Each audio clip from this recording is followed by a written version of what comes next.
반갑습니다. 오늘 대상은 제가 제 느낌에 이제 공교육 자체 안에 있다기보다는 대안교육 또는 게릴라 교육일 수도 있고요.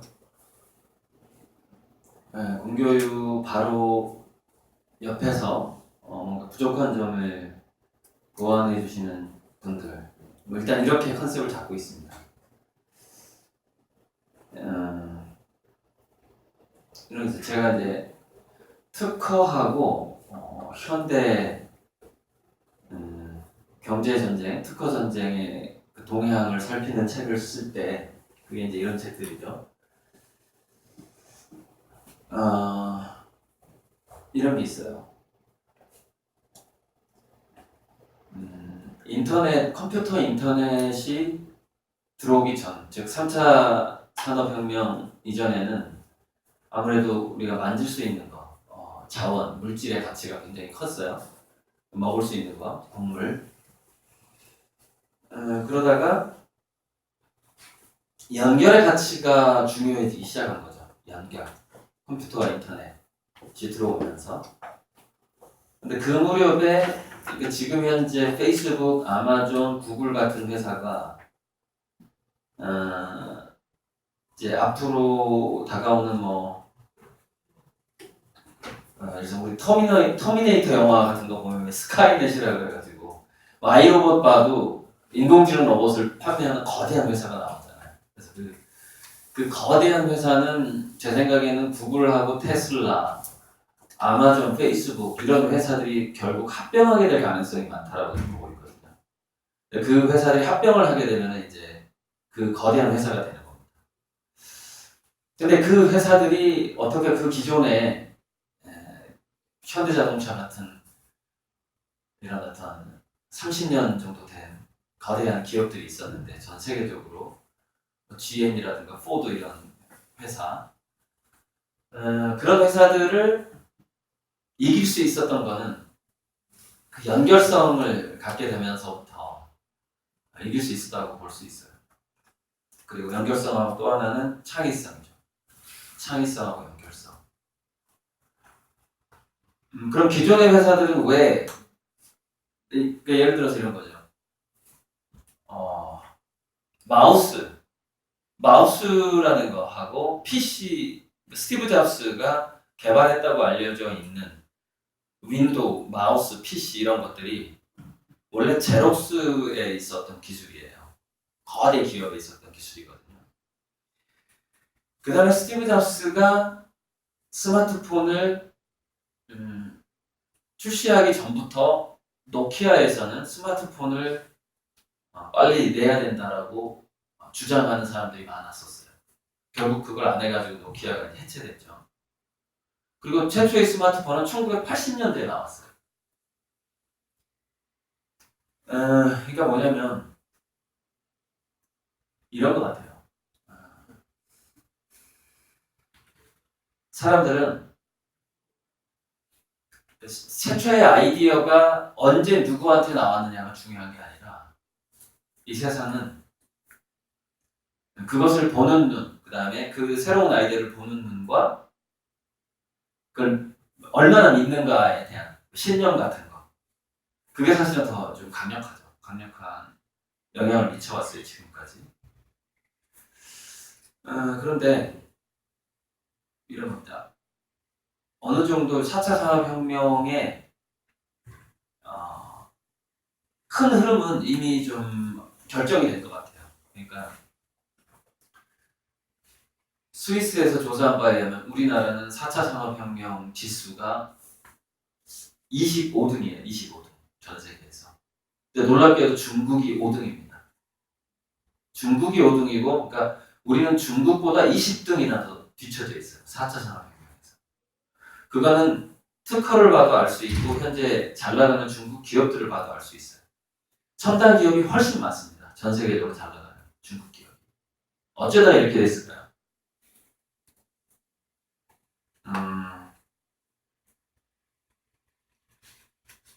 이명박 때부터 시작한 거죠. 물론 김대중 그 당시에는요, 우리나라가 굉장한 세계 상위권이었어요. 정말 1, 2, 3등.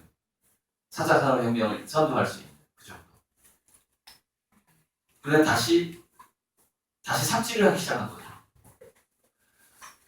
지금 이명박이 했던 삽질을 비슷하게 따라가려고 하는 사람이 있죠, 미국에. 트럼프라고. 트럼프 저대로 나가잖아요. 그럼 미국의 4차 산업혁명의 그 선도 지수가 급격하게 떨어지게 돼 있어요. 그래서 최근에 트럼프가 미안하다, 내가 선거할 때는 좀 말을 잘못했다 그러면서 실리콘밸리에 있는 CEO들을 만나고 있어요. 내가 잘해줄게. 관세 안 매기, 관세 그거 그냥 한번 해본 말이야. 일단 지금부터 협상을 다시 하는 거야, 이러고 있어요 지금. 왜냐면 그걸 알고 있어요. 근데 트럼프는 굉장한 딜레마에 빠진 겁니다. 왜냐면 앵그리 화이트라고 그래가지고 제조업에서 실업자가 된 사람들한테 달콤한 공약을 얘기를 했어요. 직장을 만들어주겠다고.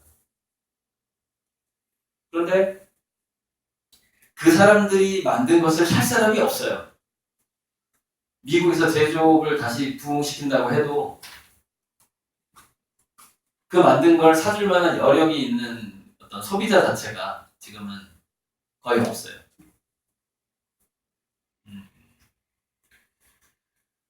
그래서 뭐 그거를 우리가 이제 소비 여력이 없는 시대에 등장했던 것을 공유경제라고 하거든요. 공유경제. 이미 만들어져 있는 물건, 그 다음에 거품이, 경제적인 거품이 심했을 때 막 이것저것 사모은 사람들 있잖아요. 뭐 스포츠카도 막 여러 대 사고, 별장도 사고, 명품백도 여러 개 샀던 사람들. 근데 그때는 굉장히 비싸게 주고 샀는데 나중에 이제 지갑이 비고 현찰이 없다 보니까 내가 그때 왜 그렇게 과소비했지라고 이제 후회가 되면서 그 물건들을 팔려고 내놨더니 반값이 아니라 뭐 3분의 1 가격, 10분의 1 가격에도 사람들이 안 사요. 굉장히 거품일 때 비싼 돈을 주고 샀기 때문에 그 실질적인 가치, 사용 가치 자체는 거의 뭐 10분의 1도 안 되는 거죠. 그래서 돈 많을 때 샀었던 물건들을 아주 작은 임대료만 받고 빌려주기 시작한 게 공유경제 시작이에요. 공유경제. 그러니까 앞으로의 시대는 소비의 경제가 아니라 소비나 소유의 경제가 아니라고 하잖아요. 그러니까 인류는 물론 이제 여러 가지 상황이 지금 예를 들어서 우리가 먹을 것도 없는 그런 상황도 오고 있어요. 지금 식량난도 오고 있는데 아직까지는 지금 뭐 예를 들어서 계란이 부족하듯이 이런 거였죠. 물자가 많으면 더 행복해질 수 있다라는 그런 어떤 환상 같은 것이 한동안 지배를 했었어요. 우리나라도 한 몇십 년.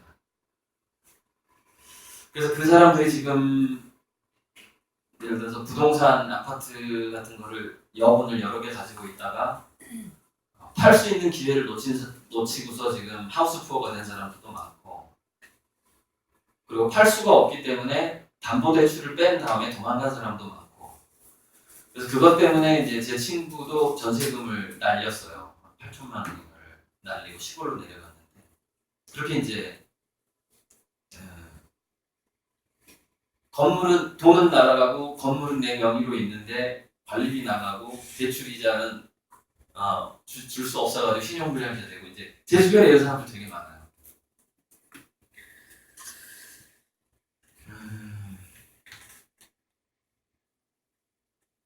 그런데 4차 산업혁명의 물결은 멈추지 않고 계속 다가오고 있고, 인공지능은 하루하루 다르게 발달을 하고 있고, 그리고 우리나라에서는 이세돌이 알파고한테 지게 된 거예요. 상황이. 정신 차리고 보니까 우리가 한 10몇 년을 놓쳐버린 거죠. 4차 산업혁명에서 선도할 수 있었던 그 10몇 년. 지금도 계속 놓치고 있고, 공교육에서 새로운 교육을 도입하려고 하지만 문제는 뭐냐면 덩치가 너무 큰 거예요, 공교육이. 그러니까 그걸 공룡기업이라고 하는데, 덩치가 크면 어떤 문제가 발생하냐면, 예전에 이제 몽골군이 몽골군이 서양 그 기마병들하고 싸울 때 그 몽골 말이 작잖아요. 우리 경차 타고 다니는 사람들, 저는 경차 타고 다니니까 하고 이제 중형차 타고 다니는 사람들 우리가 주차할 때 그 장점이 드러납니다. 경차 넣었다 뺐다 되게 이렇게 자유롭잖아요. 그 차축이 짧다 그러잖아요. 앞바퀴하고 뒷바퀴 간격이 좁으면 이게 좁은 틈에서 차를 돌릴 수가 있단 말이죠. 접촉사고가 나지 않을 확률이 더 높죠, 오히려. 그러듯이 그 당시에 기마병들이 몽골군하고 그 서양의 기마병들이 싸울 때 문제가 뭐였냐면 큰 말하고 작은 말이 턴하는 속도가 다른 거예요. 턴하는. 큰 말이 돌려면 시간이 많이 걸려. 근데 작은 말은 가다가 확 이렇게 도는 게 되게 빠른 거예요. 물론 장거리 경주하면 지죠. 몽골 말이 지죠. 그래서 기마병들이 당한 게 도망가다가 돌아서 활 쏘고 또는 그 몽골군들은 뒤돌아서 활 쏘기도 하고 그러잖아요. 우리 고구려 벽화에 보면 나오잖아요. 말은 앞으로 가는데 활기를 쏜 그 유명한 벽화. 그게 이제 하나 기본이었는데 그래서 덩치가 작으면은 턴하기가 쉬운데 덩치가 크면 턴이 잘 안 되는 거예요. 이게. 그래서 지금 우리 공교육은 4차 산업혁명에 맞게 턴을 하고 싶어도 덩치가 너무 큰 거예요. 덩치가. 조직이. 그러니까 지금 예를 들어서 뭐 저는 장학사분들을 대상으로 지금 강의를 다니고 서울시부터 시작해가지고 지금 강의를 다니고 있는데 곧 이제 교장 교감 되실 분들 대상으로 하고 있어서 최근에 시작했어요. 12월부터 조희연 교육감이 이제 일종의 뭐 누구의 아이디어인지 모르겠어요. 4차 산업혁명과 관련된 저자들을 초청해서 교육청으로 직접 초청해서 장학사들을 대상으로 독서 토론하라고 뭔가 위에서 내려온 거예요. 그래가지고 서울시 교육청에서 1월 달에도 제가 2군데가 잡혀 있고 서부교육청, 남부교육청 12월 달에 2군데를 했고요. 제가 이런 겁니다. 덩치가 너무 크다 보니까 학교하고 교육부 공교육 자체가 덩치가 크다 보니까 턴이 잘 안 되고 기존의 그 관념을 가지고 있는 교사들을 자를 수가 없고 그래서 그대로 쭉 간단 말이에요. 제도가 쉽게 바뀌질 않고 커리큘럼이 쉽게 바뀌기 힘들고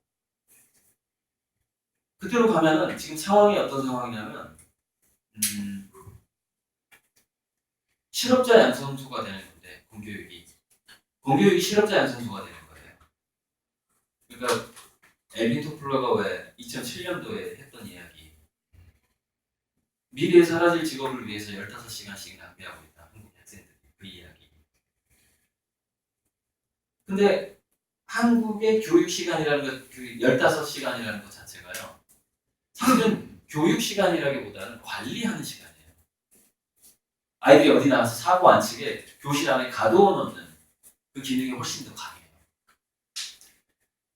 우리 군대 갔다 오신 분들 별로 없나 이게. 군대 가면은요.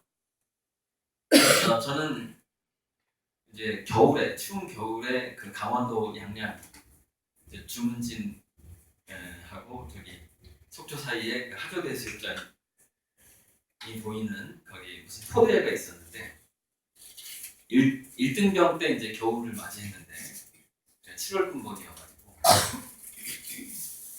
눈이 오면 참 행복한 거예요. 눈이 오면. 그러니까 눈이 안 오면 이렇게 되는 거예요.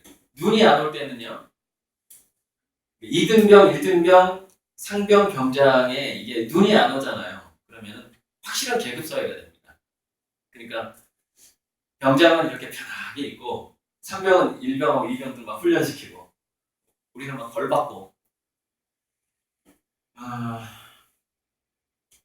얼차려 받고 막 이러면서 훈련하고 굉장히 정확해요. 50분간 훈련하고 10분간 휴식하고 군대가 정말 하루가 굉장히 긴데 근데 겨울이 돼서 딱 눈이 오잖아요.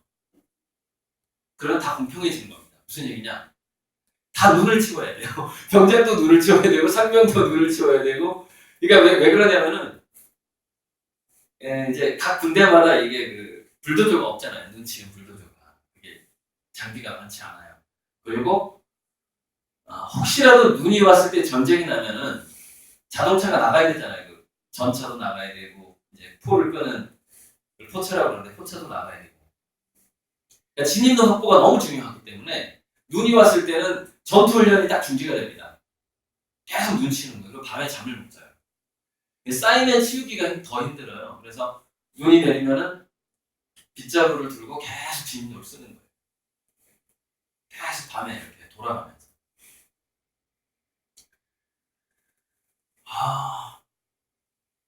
제가 왜 그 군대에서 눈이 올 때의 그 추억을 지금 떠올리냐면 마치 우리나라의 4차 산업혁명이라는 것은 그렇게 눈이 오는 거랑 되게 비슷한 상황이에요. 그러니까 무슨 얘기냐면 우리나라에서 갑질을 했던 대기업이 됐든 또는 최순실이가 됐던 간에 뭐 있었죠. 우리나라에 뭔가 이렇게 계급 보이지 않는 계급이 있었겠죠. 근데 4차 산업혁명의 이 찬바람과 노지가 오게 되면은요 다 같이 힘든 거예요. 다 같이 망하고요.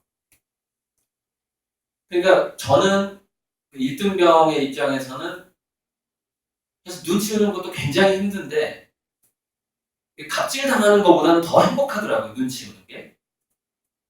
그러니까 눈은 제가 원하는 만큼 치우고 쉬고 이렇게 하면 되는데 훈련을 받는다는 것은 누군가의 통제를 계속 받아야 되고 내가 을로서 계속 그 사람의 명령을 따라야 되고 그러는 전투훈련 상황인데 눈이 오는 거 되게 편해요. 열심히 그냥 눈 치우면 되는 거죠. 그러니까 제가 이게 뭐냐면은 지금 상황이 정치든 경제든 또는 학교에서 성적 또는 명문대를 나와든 어디를 나와든 다 비슷한 상황이 좀 돼가고 있는데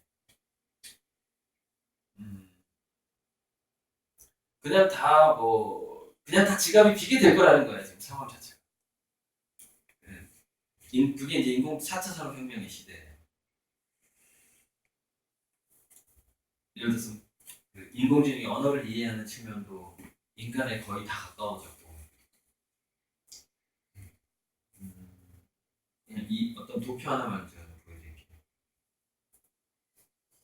유엔 미래보고서 2050에 보면은 인간의 실험률은 궁극적으로 100%에 도달한다는 얘기가 나와요. 근데 저는 이게 맞을 거라고 거의 100% 확신합니다. 근데 100%까지는 아닐 거예요. 아마 99.9%일 거예요. 그리고 그 실험률의 지금 현재를 10%로 잡은 겁니다. 제가 2016년을 10%로 잡았어요. 10%. 여기 이게 11억 좀 써야 되는데 20, 50 이렇게 가는 거죠. 지금 뭐 실업률을 최고치라고 얘기하잖아요. 내년 되면 더 최고치예요. 내후년 되면 더 최고치입니다. 지갑이 비고.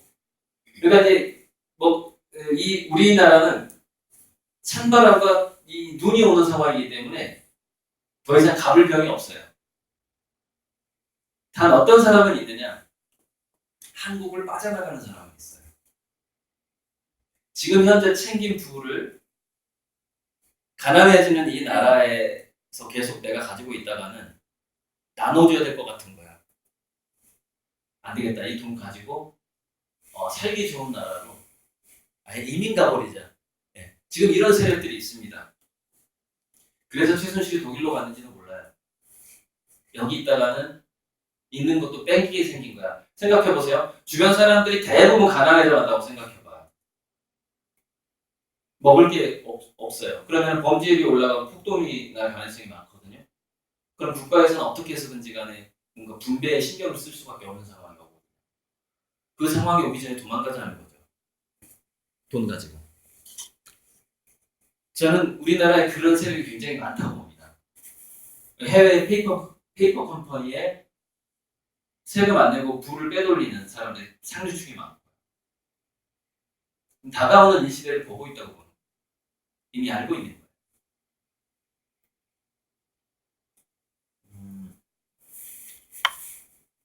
그래서 이런 겁니다. 덩치가 큰 공교육을 우리가 너 방향을 바꿔라라고 말할 수가 없는 거예요. 관성의 법칙에 의해서 어느 정도는 가거든요. 최선을 다해서 저도 노력을 하고 있고 교육청 강의를 할 때 강력하게 설득을 하려고 노력을 하고 있지만 방향을 쉽게 바꿀 수는 없을 것 같고 자 지금까지 얘기를 좀 이제 제가 정리하면서 좀 빼뜨린 것들을 빠뜨린 이야기들을 포함해서 정리를 해보자면 창의성과 연결이 중요해지는 흐름이 오면서 기존에 힘과 돈을 가졌던 기업들이 약해지고 새로운 기업들이 지금 등장을 하고 있고 그런 게 이제 아마존, 페이스북 이런 기업들이에요. 구글. 그 기업들이 성장했던 초창기를 보면 굉장히 좀 작은 실패들이 있었어요. 그 작은 실패들이 쌓여서 결국 지금까지 왔거든요. 그러니까 실패의 횟수는 인간도 그렇고 기업도 그렇고 실패의 그 총량은 비슷하대요. 그런데 이런 겁니다. 너무 뒤늦게 실패를 하게 되면 규모가 커졌을 때 실패를 하게 되면 수많은 사람들한테 피해를 주게 되는 거고 규모가 작았을 때 실패를 하게 되면 주변 사람들한테 별로 피해를 주지 않고 그 실패의 전체의 경험을 하게 되는 것이다. 그러니까 그래서 우리 인간은 15세 이전에 실수나 실패를 많이 해보는 게 전체 인류를 위해서는 좀 도움이 돼요. 나중에 사건 사고를 저지르지 않게 됩니다. 그런데 이제 지금 교육 자체는 이렇게 되어 있거든요. 이렇게 살아야지 잘 사는 거야. 넌 이렇게 살아야지 실패를 최소화시킬 수 있을 거야. 라는 방식으로 지금 가정 내에서도 그렇고 학교에서도 그렇고 그렇게 교육이 짜여져 있어요. 그러다 보니까 아이들이 15세 이전에 실수하는 경험 자체가 최소화되는 지금 상황이 되어 있는 것이죠. 그래서 아이들이 이제 커서 20살 넘어서 30살 넘어서 방황을 하게 될 가능성이 지금 커진 상황이라고 볼 수 있어요. 현재는. 근데 어쨌건 그러다 보니까 이거예요. 자, 다시 창의성하고 연결성으로 넘어가죠. 이게 어떤 상황이냐면 구체적이고 물질적인 가치에서 점점 어떤 추상적인 가치, 감상적인 가치가 힘을 얻게 되는 4차 산업혁명은 그렇게 그 방향성으로 지금 간다고 보면 돼요. 물질의 힘이 약화가 되고 있죠. 물질의 힘이 약화가 되고 있다는 것은 스마트폰 가격이 떨어지는 것만 봐도 알 수 있어요. 굉장한 높은 기술력의 가격은 계속해서 떨어지고 있는 상황이 돼요. 그래서 향후에는 그 3D 프린터가 거의 이제 연금술에 가까울 정도로 발달하게 될 거예요. 3D 프린터가 거의 모든 것을 만들어내는 그런 시대까지 오게 될 거예요. 그러면은 객관적으로 다이아몬드나 금이 더 귀하다고 볼 수 없는 시대까지 오게 돼요. 나중에는. 그러면은 이렇게 되는 겁니다.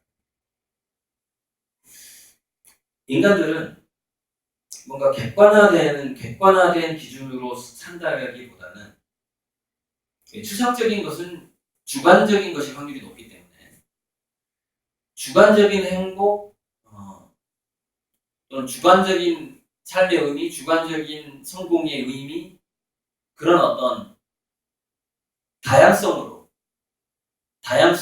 그것은 좀 도피라고 볼 수도 있고 또는 그냥 자연스러운 진화라고 볼 수도 있는데 그런 추상적 삶의 의미의 다양성으로 대부분의 아이들이 그 안에서 살게 될 가능성이 지금 높거든요. 미래에는. 그리고 새로운 가치, 새로운 우리나라가 절대적 빈곤 상태로 가지 않고 어느 정도 그 물질적인 절대적 빈곤이요. 나중에 미래에는 그 추상적인 가치가 부족해지면 문화적인 추상적인 가치가 부족해지면 물질적인 절대적 빈곤까지 올 수 있는 게 우리나라예요. 올 가능성이 있는 게. 이제 그 자원이 부족한 나라다 보니까 좀 그럴 가능성도 있는데 어쨌건 지금의 기준으로 어떤 나라가 잘 산다, 뭐 부자다라는 그 기준은 바뀌어가게 될 거예요 앞으로. 그래서 뭐 국민총 행복지수라는 말도 있잖아요. 국민총 생산 지수가 아니라 총 행복지수라는 말이 지금 등장하고 있듯이.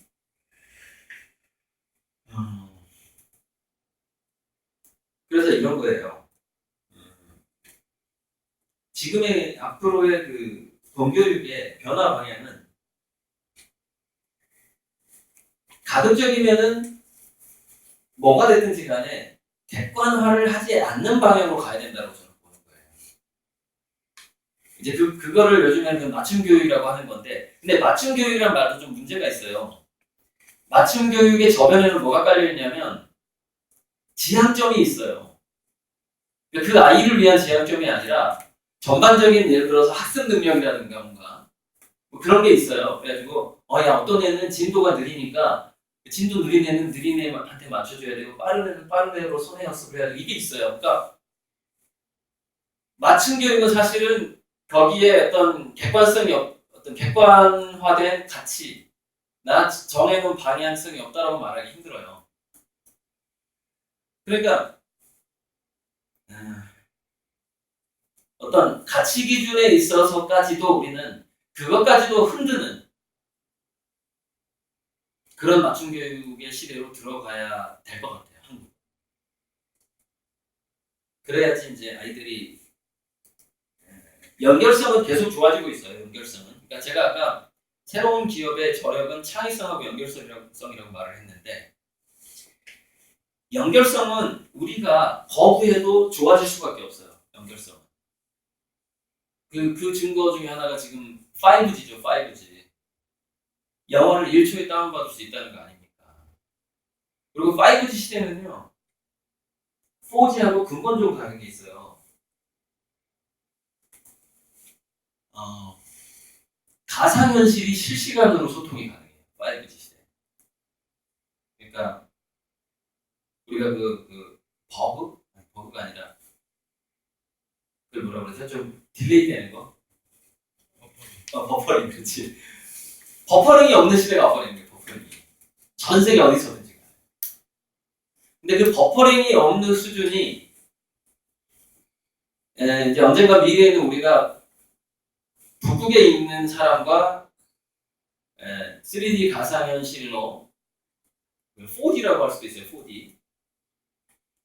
미래에는 무슨 얘기냐면은 그 북극의 추위까지도 내가 간접적으로 느낄 수 있는 상황까지도 간다는 거예요. 근데 아직까지는 4D가 아니라 3D라고 치고 북극에 있는 사람하고 남극에 있는 사람하고 아프리카에 있는 사람하고 우리가 화상회의가 가능한 그 연결성을 만드는 게 5G란 말이에요. 5G. 그걸 텔레프레센스라고 해요. 텔레프레센스. 내가 어디든지 존재할 수 있는 시대가 온다. 나 자신. 지금은 만질 수 있는 정도는 아니지만 언젠가는 그게 만질 수 있는 정도까지 가요. 미래의 가상현실. 그러니까 연결성은 우리가 막을 수 없을 정도로 초연결성으로 가는 게 4차 산업혁명의 흐름이에요. 그래서 이 연결성을 까는 사람들이 누구냐면 이제 구글이라든가 이런 지금 현재 플랫폼을 장악한 페이스북, 구글 이런 사람들이 연결성을 많이 제공을 합니다. 거의 공짜로. 무료로 제공을 해요. 그 무료로 제공하는 걸 또 우리나라에서는 그걸 유료화해가지고 또 통신비를 이렇게 받기도 하고 이제 그러죠. 사실 무료화할 수 있는데. 저는 결국 우리 휴대폰비라든가 이 통신비가 무료화 될 거라고 보고 있고 무료화 운동을 전 시민들이 해야 된다고 봐요. 사실 사실 앞으로 우리 휴대폰 비 낼 만한 여력 없습니다. 대다수 국민들이 그 정도도 힘들어질 거예요. 휴대폰 비도 못 낼 정도. 점점점. 우리 지금 현재 하위 10%가 생활비가 계속 마이너스가 되고 있다는 거예요. 그러니까 상대적인 빈곤이 아니라 니네들은 그래 엄청 부자네, 뭐 외제차 끌고 다니네, 나는 경차 타고 다니는데 이게 아니라 지금 하위 10%가 어떤 상황이냐면 경차에 넣을 기름값이 없는 상황이라니까요. 상대적인 빈곤이 아니라 우리나라가 절대적인 빈곤이 아래에서부터 지금 올라오고 있는 상황이에요. 절대적인 빈곤. 배가 고픈 상황, 엔게리 지수가 다시 올라가고 있어요. 식료품비가. 그래서 이제 저축을 할 수가 없는 그런 상황이고.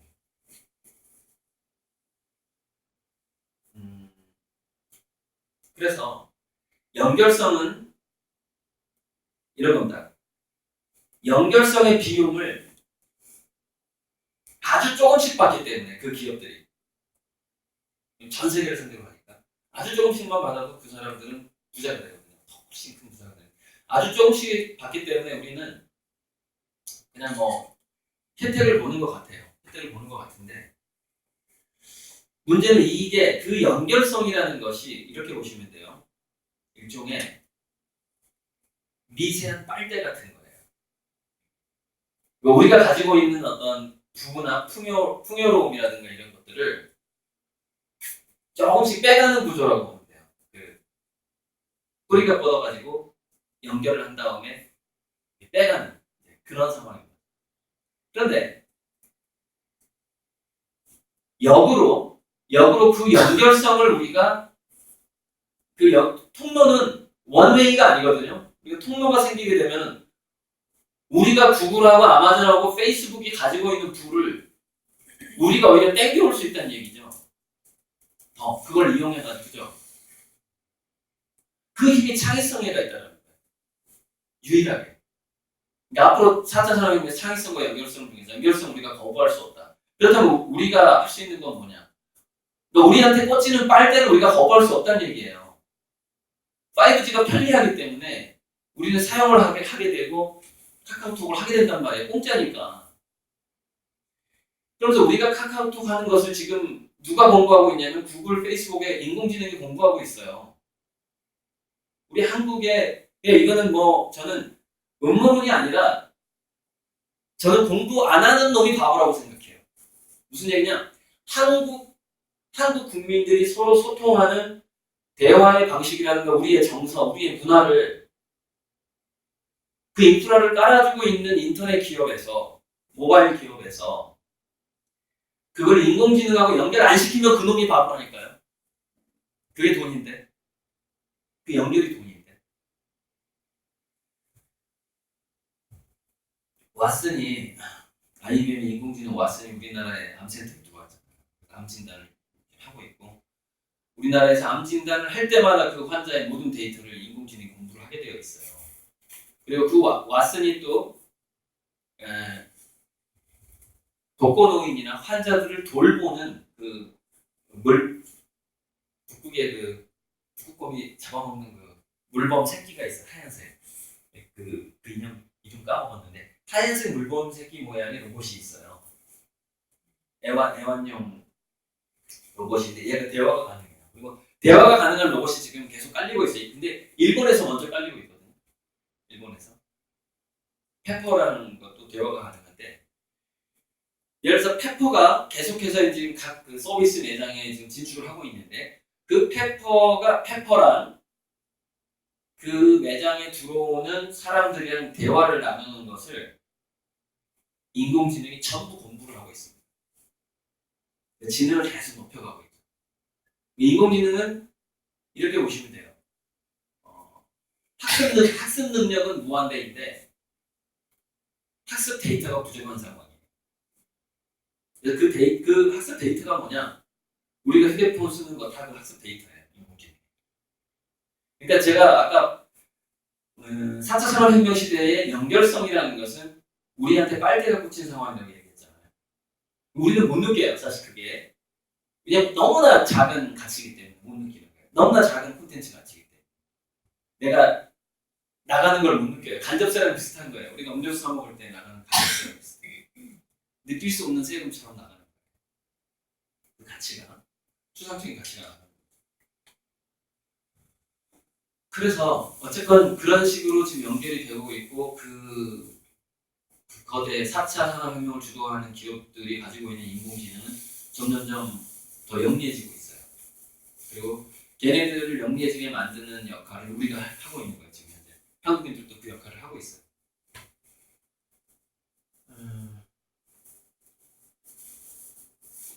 그래서 지금 이제 사실 오늘 여기가 교육청 강의면은 좀 더 강의가 쉬운데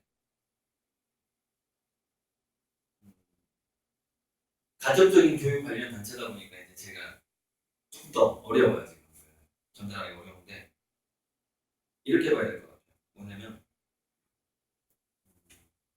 이제 우리는 어떤 두뇌에 주목을 해야 되는가? 어떤 두뇌? 이랬으면 좋겠어요.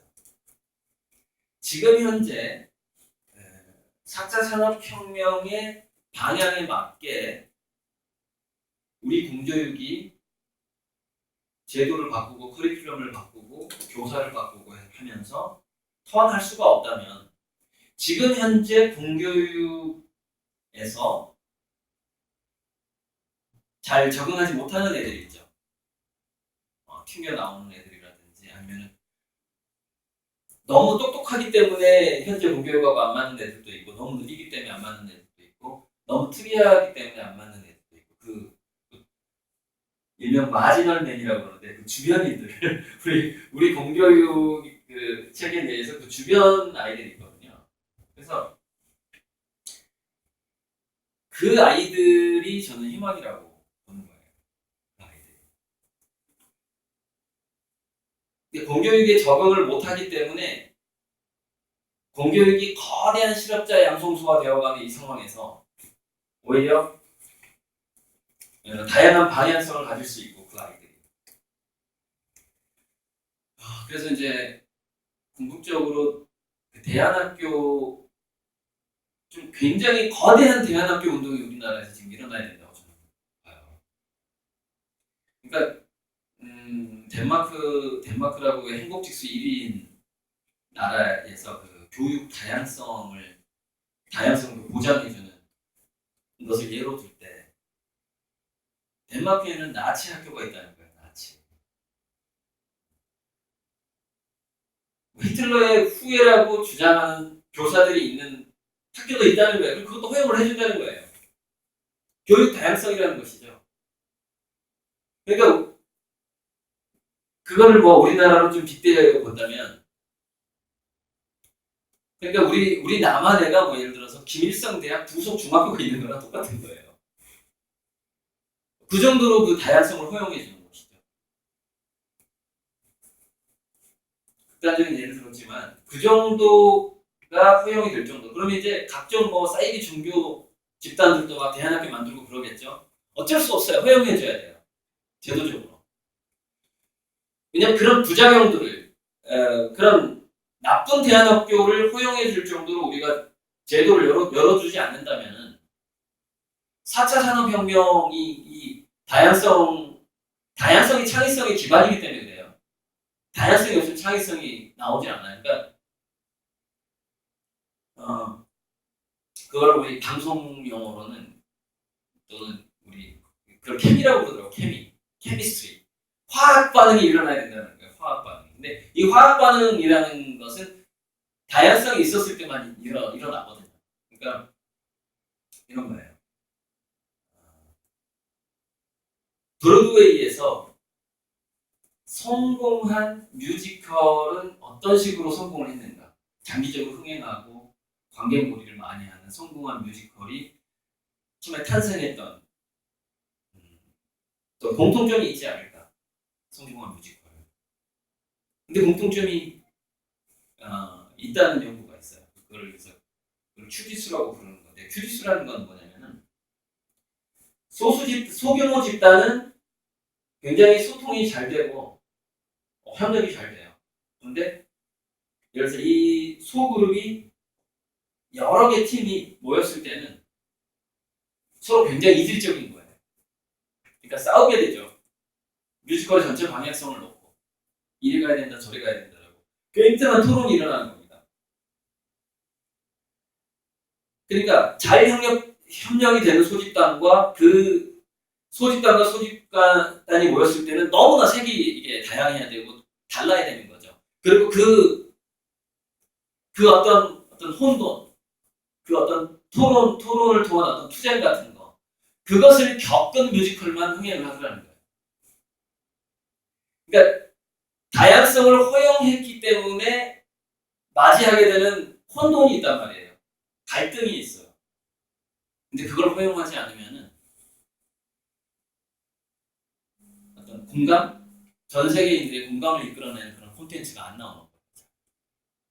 굉장히 이질적인 다양성의 그 토대 위에서 그 홀라 위에서 어떤 진짜 창의성이 나오는 거죠. 창의적인 콘텐츠가 나오는 거죠. 이제 그런 걸 발견하게 됩니다. 브로드웨이 뮤지컬 그 연구 사례에서. 그래서 저도 이제 2004년부터 대전에 있는 풀립대안학교를 이제 후원을 하면서 저도 대안학교 이사거든요. 이사로 제 이력서에도 아마 한 줄 읽긴 있을 텐데. 이제 제가 하고 싶은 대안 교육은 그냥 문예체로만 돌아가는 대안학교가 일단 좀 많아졌으면 좋겠어요. 영어 교육을 하지 말자는 게 아니라 영시 교육을 하자는 얘기죠. 영어시 이런 식으로 문예체, 문학 예술 체육. 그게 왜 그러냐면 초연결성의 시대, 4차 산업혁명의 시대가 오고 있고 그 4차 산업혁명 시대에서 우리가 그 인프라가 충분히 딸릴 때까지는 한국이 돈을 벌 확률이 지금 거의 없는 거예요. 그래서 삼성 같은 경우에는 무인 자동차 내부에 들어가는 하만을 인수하면서 무인 자동차 내에서 사람들한테 편의를 제공하는 그 IoT 기술이 있어요. 사물 인터넷 기술. 거기에서는 어느 정도 세계 1위를 차지했는데 그게 이제 그 무인차 전체 바디까지 생산하는 전체차라고 하죠. 그거를 전체차를 생산하는 테슬라 같은 회사들하고 어떻게 협력하느냐 이제 2차적인 문제가 남아 있어요. 삼성 같은 경우에는 뭐 현대도 마찬가지고 현대 같은 경우에는 전 세계의 무인차 전체차 시장을 상대하기에는 기술력 1위가 너무 없기 때문에 현대 중진국 이하 후진국의 어떤 특정 지역의 커넥티드 카 시장으로 가야 돼요. 그러니까 예를 들어서 어떤 산업단지 내에서 돌아다니는 무인차 시스템이라든지 이런 식으로 이제 그런 식으로 갈 수밖에 없어요. 그러니까 4차 산업혁명에서 우리나라는 부가 줄어들 수밖에 없는 상황이에요. 어쨌건 간에 지금 줄어들 수밖에 없는 상황이라서. 그런데 그 연결이 완성되고 났을 때 그리고 무인차가 대부분 상용화되고 사람들이 이제 차를 더 이상 사지 않고 필요한 때만 부르고 자기가 원하는 목적지에서 목적지까지만 이렇게 갈 때만 그 차를 이용하고 그런 어떤 이제 완전히 무인차 공유경제 시대로 갔을 때 이동하는 시간이 남잖아요. 그죠? 그럼 그 차 안에서 인간들이 뭔가를 즐기고자 하는 그 콘텐츠가 많이 필요하게 되거든요.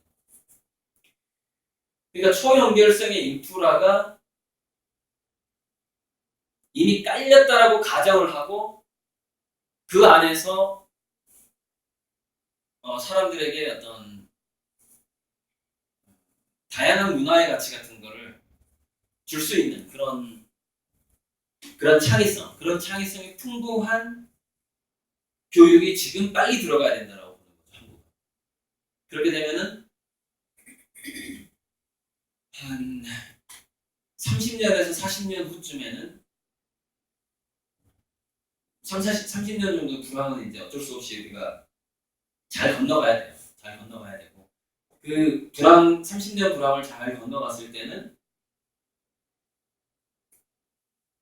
그 이후에는 이제 우리가 이제 문화 선진국이라는 말을 듣게 되면서 그 창의성과 그 콘텐츠 때문에 그 스토리 때문에 지금 4차 산업혁명의 거대 기업이 깔아놨던 그 인프라와 그 우리한테 꽂았던 빨대 있죠. 그 어떤 가치의 방향이 지금은 그 회사로 우리가 가고 있잖아요. 이렇게. 근데 다시 그게 흐름이 다시 뒤바뀌게 되는 때가 온다는 거예요. 근데 그때가 제 생각에는 거의 25년, 30년 후였을 것 같아요. 근데 25년, 30년 동안은 이제 각자 도생을 해야 되고 뭐 현대는 현대대로, 삼성은 삼성대로 되게 열심히 해야 돼요. 각자 도생을 하고 이제 이런 거죠. 잘 살아남아야 되는 것이죠. 그럼 앞으로 그렇게 잘 살아남아야 되는데 그 잘 살아남을 때 우리가 우리 아이들에게 꼭 필요한 게 이거라는 거예요. 뭔가 객관화된 가치가 있으면 안 된다는 거예요. 그러니까 지금 현대 우리가 자본주의 250년 역사 이래로 우리나라에서 좀 가장 좀 우리나라뿐만 아니라 좀 자본주의가 좀 성장한 나라에서는 연봉이라는 것이 직업적 소명, 나는 돈이 됐든 안 됐든 간에 내가 이 일을 함으로써 사람들에게 혜택을 주고 희망을 주는 것 자체가 나는 기쁘다라고 생각하는 그런 직업적 소명을 연봉이 눌러버린 상황이거든요. 그래서 지금 우리 아이들한테 전달돼야 되는 거는 어찌되었건 돈 버는 것과 상관없이 잘 살 수 있고 행복할 수 있고 견딜 수 있고 하는 그 어떤 그 대안을 찾아줘야 돼요. 그 대안. 그러면은 이 불황을 잘 넘어갈 수 있고 아이들이. 그래서 제가 어제는 이제 학부모 교육을 하면서 이렇게 얘기를 했어요. 그렇게 객관적인 물질의 가치, 돈의 가치하고 상관없이 인생을 보낼 수 있고 즐길 수 있는 아이로 기르려면 그래서 엄마는 뭐 이렇게 해야 되고 뭐 이런 마인드가 필요하고 2부에서 또 좀 나오게 되면 또 말씀을 드릴게요. 근데 그렇게 되면은 이 불황기에 어쩔 수 없이 실업자가 되더라도 실업률은 이렇게 계속 올라갈 거기 때문에 불황기에 어쩔 수 없이 실업자가 되더라도 행복한 실업자가 될 수 있다라고 제가 얘기를 해주는 거죠. 그러니까 행복한 실업자는 돈을 벌기 위해서 사기를 친다거나 범죄를 하지 않고 오히려 문화활동을 하고 책을 보면서 추상적인 가치를 즐기면서 운동도 하면서 때로는 운동도 하면서 그렇게 살아갈 수 있다는 거예요. 그게 이제 행복한 실업자죠. 행복한 백수. 어쨌든 저는 최근에 제 강의에 어떤 교육 관련된 강의에서 화두는 행복한 백수예요. 행복한 백수로 키워라. 그러면 그 행복한 백수가 뭔가 의외로 어떤 돌파구를 마련해주는 그 창의성을 만들 가능성이 훨씬 높아요. 행복한 백수. 지금 오늘 뭐 1부는 이제 이걸로 갖고 좀 쉬고요. 2부에는 두뇌 얘기를 좀 해보는 좀 더 구체적으로 넘어가보자. 전반적인 흐름에 대해서 일단 좀 얘기를 해봤습니다. 네, 좀 휴식하십시오.